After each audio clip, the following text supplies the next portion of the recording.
La mayoría de batallas del Japón feudal se decidían antes de que comenzaran. Bastaba comparar números, más hombres, más caballería, más terreno, victoria asegurada.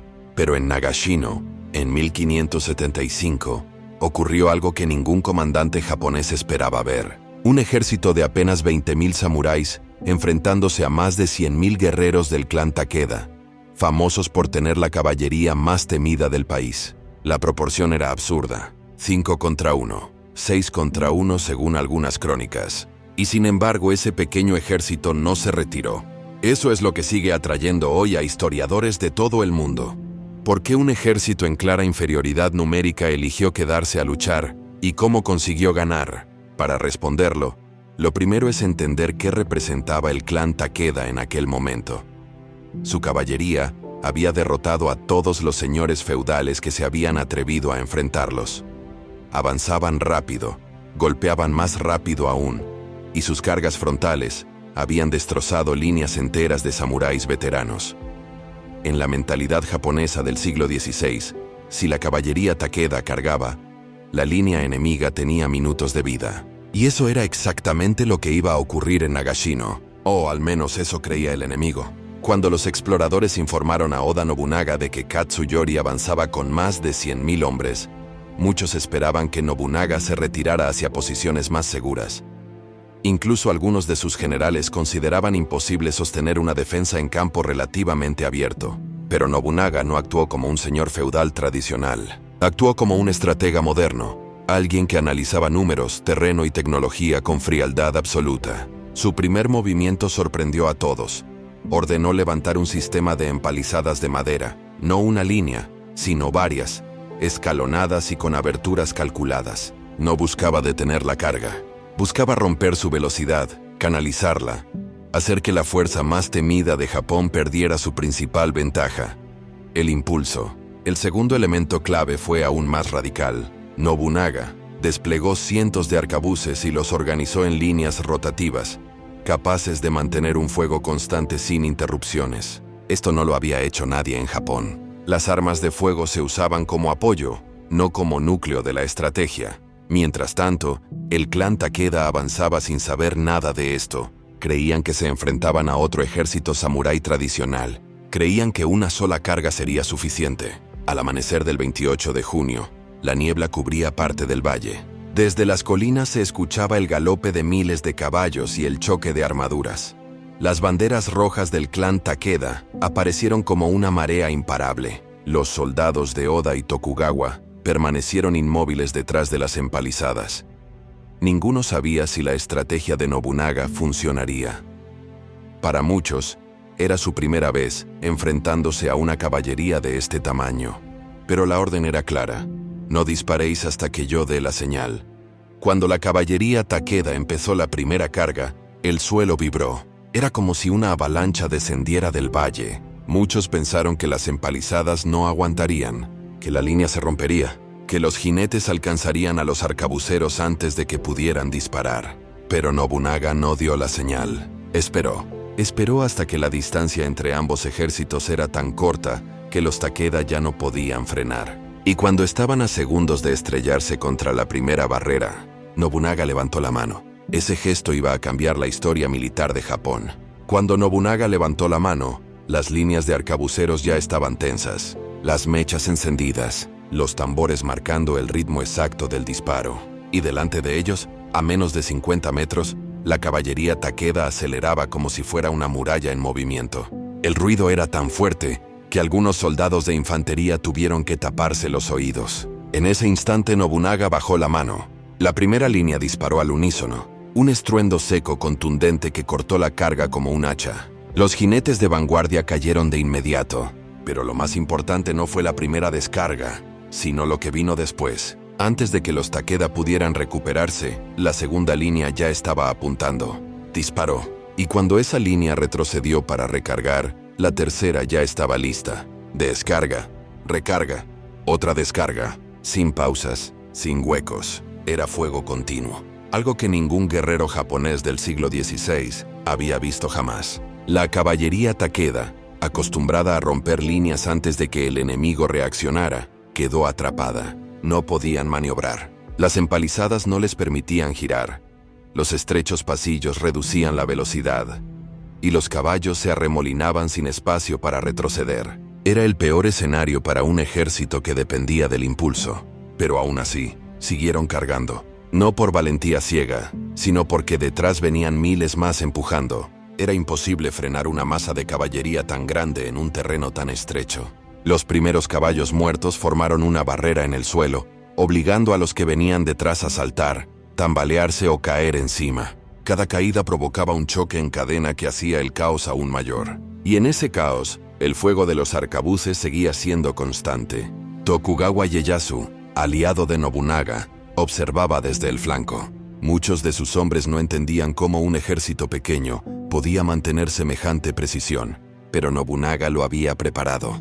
Había entrenado personalmente las rotaciones, los tiempos, las distancias. No era un improvisado, era un estratega que había estudiado métodos europeos y los había adaptado al tipo de guerra japonesa. A medida que los Takeda avanzaban, las pérdidas aumentaban de forma descontrolada. Habían previsto atravesar las líneas en segundos. Llevaban más de media hora sin conseguirlo.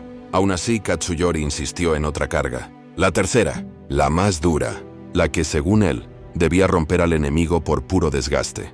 Pero cuando la tercera carga descendió por el valle, algo inesperado ocurrió. Una tormenta repentina empapó el campo de batalla. Las armas de mecha eran notoriamente sensibles a la lluvia. Los Takeda lo sabían. Creyeron que al fin tendrían una oportunidad.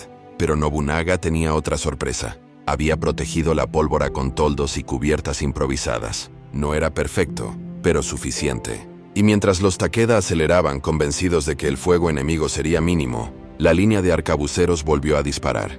Una vez más. Y otra. Y otra. Los jinetes no entendían cómo era posible. La moral empezó a romperse. Tokugawa, al ver el agotamiento de la caballería Takeda, preparó a su infantería para avanzar cuando llegara el momento. Pero Nobunaga aún no dio la orden. Quería esperar a que los Takeda hicieran el siguiente movimiento desesperado. Y ese movimiento llegó. Los Takeda, ya sin la fuerza para una carga completa, empezaron a intentar romper las empalizadas a pie. Un error fatal. Sin velocidad, sin la ventaja de la caballería, sin organización, quedaron expuestos. Las líneas de Oda lo sabían. La batalla estaba cambiando, pero aún faltaba el giro más importante, el que decidiría el resultado final. La lluvia seguía cayendo, pero no con la fuerza suficiente para detener los arcabuces. Para los Takeda, en cambio, era el peor escenario posible. Los caballos estaban agotados. Las líneas desorganizadas y las órdenes de Katsuyori ya no llegaban con claridad a todo el ejército. Era la primera señal real de que la batalla se estaba desmoronando. Las empalizadas que los samuráis de Nobunaga habían construido parecían simples a primera vista, pero estaban ubicadas con precisión quirúrgica. Ningún jinete podía atravesarlas sin quedar expuesto. Y en cuanto un guerrero Takeda ponía un pie en esa zona, era recibido por lanzas, flechas o descargas a corta distancia. Aún así, los Takeda no se retiraron. Retroceder habría significado aceptar una derrota pública, y un clan que había sido considerado invencible durante décadas no podía permitirse ese lujo. Por eso Katsuyori ordenó avanzar a la infantería, esperando que la presión numérica inclinara la balanza. Fue un error. La infantería llegó en oleadas desordenadas, intentando sustituir la fuerza de la caballería, pero sin velocidad, sin impulso y sin un frente cohesionado, se convirtieron en objetivos perfectos. Cada grupo que corría hacia las empalizadas era frenado por una lluvia de disparos. Los que sobrevivían terminaban enredados entre los cuerpos de los anteriores. Tokugawa observaba todo desde su posición elevada. Sabía que la caída de la disciplina Takeda era una oportunidad, pero también sabía que una ofensiva prematura podría romper la coordinación con Nobunaga. Decidió esperar 5 minutos más, aunque esos minutos en el campo de batalla parecían horas. La tensión aumentó cuando Nobunaga hizo algo inesperado. Ordenó avanzar a una parte de su infantería, no para atacar, sino para desplazar las empalizadas unos metros hacia adelante. Los Takeda quedaron desconcertados. Ese movimiento no era defensivo, era ofensivo. Una señal clara de que Nobunaga quería cerrar el cerco y obligar a los Takeda a pelear en un espacio todavía más reducido. Durante unos instantes el ruido se volvió insoportable. El choque de metal, los gritos, los caballos desorientados intentando encontrar espacio para maniobrar, y en medio del caos, los arcabuceros seguían disparando sin perder el ritmo. Uno de los comandantes, Takeda, intentó reagrupar a la caballería en el flanco derecho. Creía que aún era posible ejecutar una carga lateral, pero cuando reunió a menos de 200 jinetes, un grupo de arcabuceros ocultos entre los árboles abrió fuego inesperadamente. Fue un golpe devastador. La caballería ya debilitada se dispersó. Ese fue el segundo punto de quiebre. El primero había sido el fracaso de las cargas principales. El segundo, la pérdida del flanco. Con el flanco derecho debilitado, Nobunaga levantó su estandarte. Era la señal que Ieyasu esperaba desde hacía casi una hora. Los hombres de Tokugawa avanzaron con disciplina. No corrieron. No gritaron. Lo hicieron de forma controlada, como una muralla que avanza poco a poco, pero sin detenerse. Los Takeda, acorralados entre las empalizadas, el fuego constante y la presión del flanco, empezaron a mostrar signos de colapso emocional. Muchos intentaron reorganizarse. Otros retrocedieron buscando a sus comandantes, pero ya era tarde.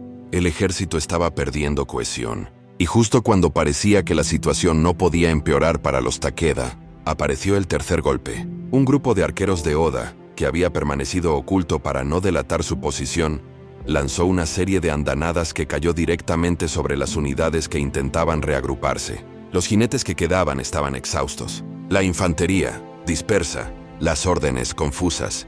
Los oficiales de Oda no podían creerlo. Estaban viendo cómo uno de los clanes más temidos del Japón medieval empezaba a desmoronarse delante de ellos. Pero todavía quedaba una última reacción de los Takeda, una que podría haber cambiado el rumbo, si las circunstancias hubiesen sido otras. Cuando todo indicaba que los Takeda estaban a un paso del colapso total, surgió un movimiento inesperado. El clan aún conservaba una última reserva, cerca de 1500 hombres protegidos detrás de una elevación del terreno. Eran samuráis veteranos, muchos de ellos supervivientes de batallas anteriores bajo el mando de Shingen, el padre de Katsuyori. Estos hombres no eran una unidad cualquiera. Habían sido entrenados para intervenir solo cuando el resto del ejército estuviera en peligro extremo. Eran en esencia la última carta de los Takeda. Katsuyori, viendo que el centro se desmoronaba, envió un mensajero con una orden directa: avanzar y abrir un corredor para reorganizar al ejército. Para sorpresa de los Oda Tokugawa, el contraataque funcionó durante los primeros minutos. Los veteranos Takeda avanzaron con disciplina absoluta, escudos al frente, lanzas extendidas, obligando a retroceder ligeramente a la infantería que custodiaba las empalizadas. Por primera vez en toda la batalla, los hombres de Oda escucharon algo distinto al ruido de los arcabuces. Escucharon el sonido clásico de una carga samurái tradicional, armaduras chocando, pasos coordinados, voces profundas ordenando avanzar. La línea de Oda se tensó. Tokugawa, desde la colina, vio el movimiento con preocupación. Sabía que si ese corredor se abría, los Takeda podrían reorganizar cientos de hombres dispersos y convertir una derrota parcial en una resistencia prolongada. Durante unos minutos, la batalla cambió de tono. Los Takeda, liderados por oficiales experimentados, empujaron con fuerza. Los arcabuceros recargaban más rápido, pero los veteranos avanzaban aún más rápido. Por primera vez, Nobunaga ordenó replegar unos metros a la infantería del centro. No era miedo, era táctica. No permitir que los Takeda entrasen en formación cerrada, donde sus lanzas y espadas eran más mortíferas. Al ver ese retroceso, los Takeda gritaron con fuerza. Parecía el primer rayo de esperanza en todo el día. Pero entonces ocurrió un detalle crucial que cambió todo de nuevo. La última carta Takeda estaba avanzando demasiado rápido, y el centro del ejército, que debía seguirlos, no existía ya como unidad coherente. Solo quedaban grupos aislados, jinetes exhaustos, infantería perdida entre el humo y el barro. Ese corredor que intentaban abrir no tenía a quien rescatar. Nobunaga se dio cuenta antes que nadie. En lugar de reforzar el centro, ordenó un movimiento envolvente. 2 bloques de arcabuceros se desplegaron hacia los lados, formando una media luna alrededor de los Takeda que avanzaban. Esos hombres veteranos no estaban preparados para recibir fuego desde 3 direcciones distintas. Intentaron cerrar formación, intentaron acelerar el paso, intentaron romper la línea frontal, pero cada avance significaba entrar más en la trampa. Tokugawa, Viendo el momento exacto, envió un grupo de lanceros desde su flanco izquierdo para empujar a los Takeda hacia el punto donde convergían los arcabuceros. No tenían que derrotarlos, solo tenían que obligarlos a girar ligeramente. Fue suficiente. Los arcabuces dispararon en sucesivas descargas, perfectamente coordinadas. Los veteranos Takeda, que habían avanzado con una precisión admirable, quedaron atrapados sin poder retroceder ni avanzar. La reserva que debía salvar al ejército quedó reducida en minutos. El centro Takeda, al ver caer a esos hombres, perdió cualquier atisbo de organización. Katsuyori entendió entonces que la batalla estaba entrando en su fase final, pero todavía quedaba una decisión que podía cambiar el destino del clan, una decisión que debía tomarse en cuestión de segundos. Lanzarse él mismo al combate para intentar reanimar a sus fuerzas, o retirarse para salvar lo que quedaba del clan. El momento más crítico de toda la jornada aún estaba por llegar. Katsuyori Takeda contempló el campo de batalla desde su posición elevada. El humo de la pólvora cubría todo. Las antorchas se mezclaban con la bruma y, entre la neblina, apenas podía reconocer a sus propios hombres. Lo que hacía apenas una hora era una formación imponente de caballería, se había convertido en un mosaico de grupos aislados, retrocediendo sin orden. Aún así algo lo mantenía de pie.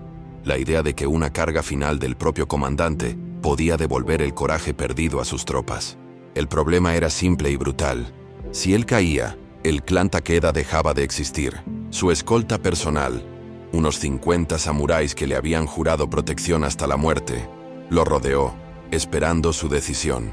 Muchos de ellos querían lanzarse hacia abajo y morir con gloria. Otros, más experimentados, sabían que aquello sería suicida. Mientras dudaba, un mensajero llegó casi arrastrándose. Traía noticias que empeoraban aún más la situación.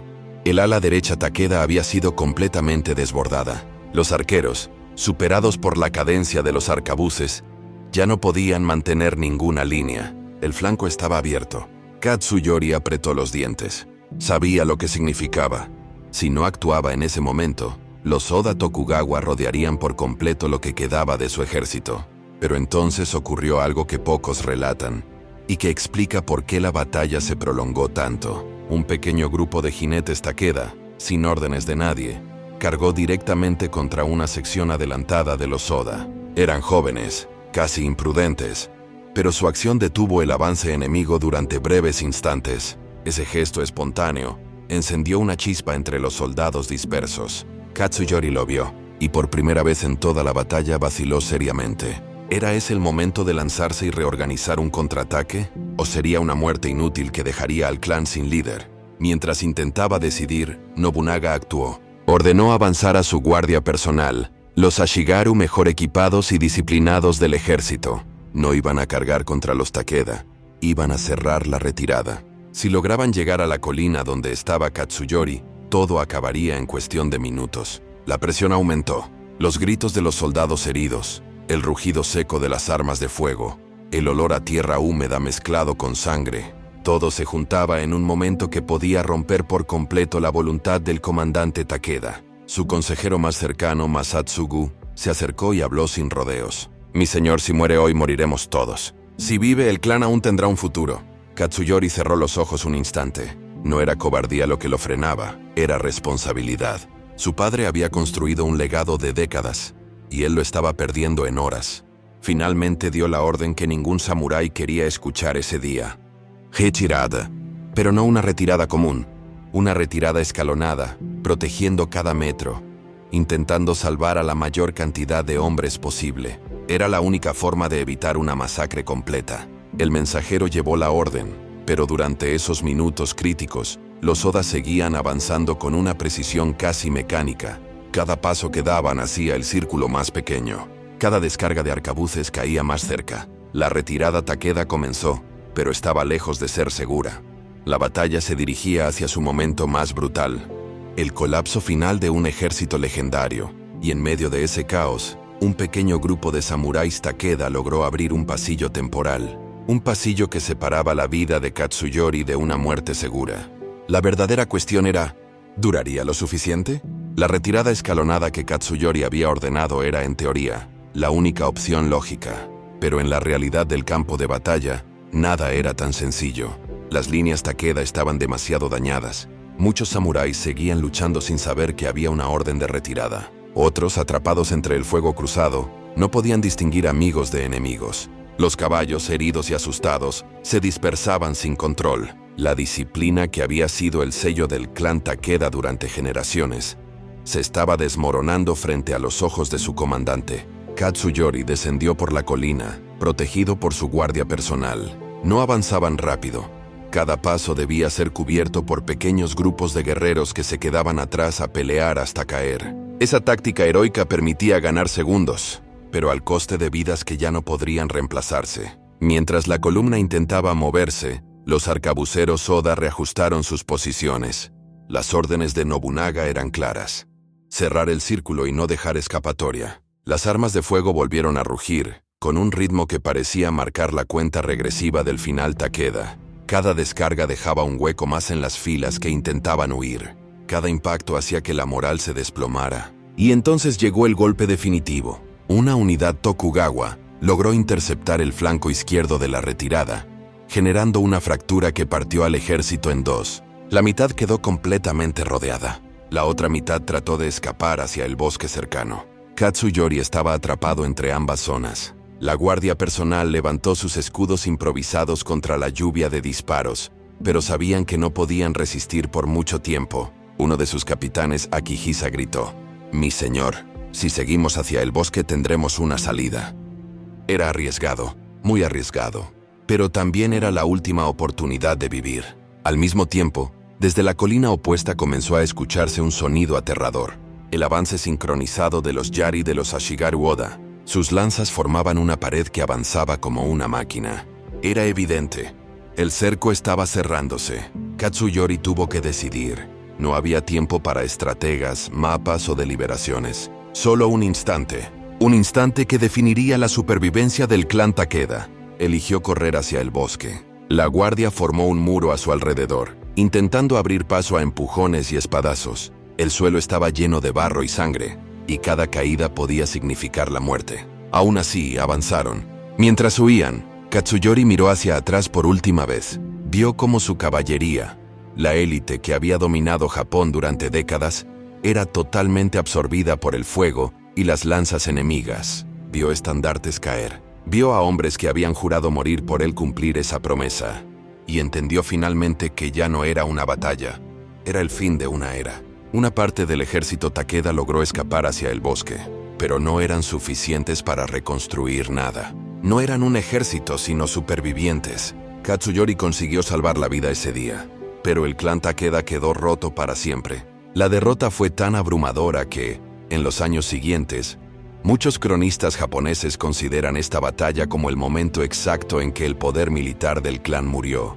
Nobunaga había hecho lo impensable: derribar al heredero de Shingen Takeda, el hombre al que muchos llamaban el Tigre de Kai. Lo que comenzó como un choque entre dos ejércitos terminó siendo la extinción de una de las casas más legendarias del Japón feudal. Y con ello, cambiaron las reglas del país para siempre.